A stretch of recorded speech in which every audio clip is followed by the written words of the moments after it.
আসসালামু আলাইকুম।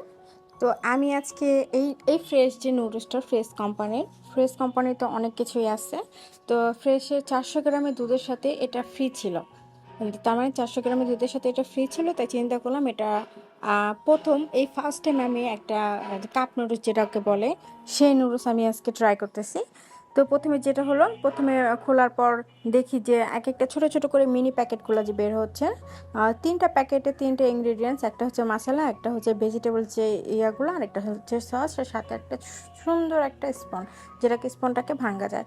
তো ভিতরের ইয়াগুলো কিন্তু খুব সুন্দরই আমার দেখে কিন্তু খুব ভালো লাগছে। তো আমি চুলায় কিন্তু এক সাইডে গরম পানি দিয়ে দিছি, ফুটন্ত পানিটা কিন্তু পুরো ফুটন্ত হতে হবে, নর্মাল গরম না, পুরো ফুটন্ত পানিটাই হতে হচ্ছে। আপনার যে কত মিলিমিটার যেন ওখানে লেখা আছে, বাট এটা আপনার মেজারমেন্ট করে আপনি দিতে পারবেন আপনার কতটুকু পরিমাণ লাগবে। আমি যেভাবে দিয়েছি সেভাবে আপনারাও করতে পারেন, বা একটু মেজারমেন্ট অনুযায়ীও পানি দিতে পারেন, সেটা কোনো সমস্যা নেই। তো প্রথমে হচ্ছে আমি যে মিনি প্যাকেটগুলো খুলে সেটা হচ্ছে মশলা যা আছে এগুলো আমি সব দিয়ে দেবো। আর এই যে ভেজিটেবল যে মশলাগুলো না, এটা খাওয়ার পর আপনি মনে করবেন সত্যি সত্যি ভেজিটেবল খাচ্ছে, মানে ভেজিটেবলগুলো একদম অরিজিনালের মতো মুখে লাগে। আর এই মশলার যে টেস্টগুলো, সসেসটা অনেকেই দেখবেন যে খায় না, চিন্তা করে যে না সসেসটা দিলে হয়তো মজা লাগবে না, সসেসটা দিলে কিন্তু আপনার যে যে এটা আপনার যে ঝোলটা কিন্তু খেতে অনেক মজা লাগে। আমি এটা খেয়েছি, কিন্তু আমার কাছে নুডলসটার থেকে আমার কাছে ঝোলটা যে মশলাটা, সেই মশলাটা অনেক পছন্দ হয়েছে। আর বিশেষ করে যে সবজিগুলো আছে একদম মনে হচ্ছে যে একদম রিয়েল সবজি। যাদের যদি 12টা 1টা বাজে বা খুব ক্ষুধা লাগতেছে, 1টা 2টা 3টা বাজে, অনেকে আছে রাত জাগায়, তো আপনারা একটু কাপ নুডলসগুলো এনে রাখতে পারেন যে কোনো একটা ব্র্যান্ডের। তো এই যে আমি পুরো ফুটন্ত একটা পানি, গরম পানি, আমি কোনো মেজারমেন্ট করিনি, কোনো মাপ করিনি, আমি জাস্ট আমার আইডিয়া মতো আমি দিয়ে দিছি মেজারমেন্ট ছাড়া। দেন হচ্ছে চামচটা দিয়ে আমি একটু ভিতরে পুশ করে একটু নাড়াচাড়া দিয়ে তারপর দেন হচ্ছে ঢাকনাটাকে রেখে দেবো।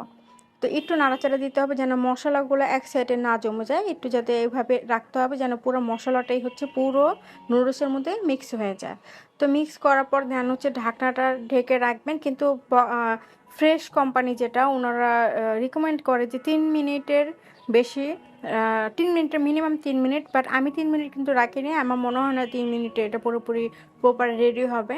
আমি 7 থেকে 8 মিনিট, আরও বেশি পারলে মিনিমাম 7 থেকে 8 মিনিট, এটা হলো একটা মেজারমেন্ট, কারণ আপনার নুডলসটা একটু সিদ্ধ হবে, তারপরে নুডলসটাও সিদ্ধ হবে, তারপর হচ্ছে যে ঝোলগুলো এটা পারফেক্ট একটা টেক্সচারে আসবে। তো ওইভাবে আমি হচ্ছে 8 মিনিট, 7 থেকে 8 মিনিট রাখছি। দেন হচ্ছে খোলার পরে যে আমি দেখতে পাচ্ছি খুব সুন্দর কিন্তু দেখাইতেছে, স্মেলটা ইজ গুড, স্মেলও পারফেক্ট। পরে দেন হচ্ছে আমি যখন ট্রাই করি এটা খেয়ে দেখি, ঝোলটা কিন্তু খুব মজা, কিন্তু নুডলসটা যদি আর একটু মজা হতো খুব ভালো হতো। ম্যাগি নুডলস আমরা যেভাবে খাই ভাল লাগে, ওইভাবে নুডলসটা যদি ওই টাইপের, আমি জানি না, কিন্তু আমার কাছে ভালোই লাগছে। 10-এর থেকে আমি এটাকে রিকমেন্ড করব। আর নুডলসটা যদি আর একটু মানে একটু কিছু একটা মজা হতো, মানে আমার কাছে যেটা লাগছে, তাহলে 10-এ 10 হতো। তাছাড়া যে এটার যে 3টা ফাঁকে এটা ভালো।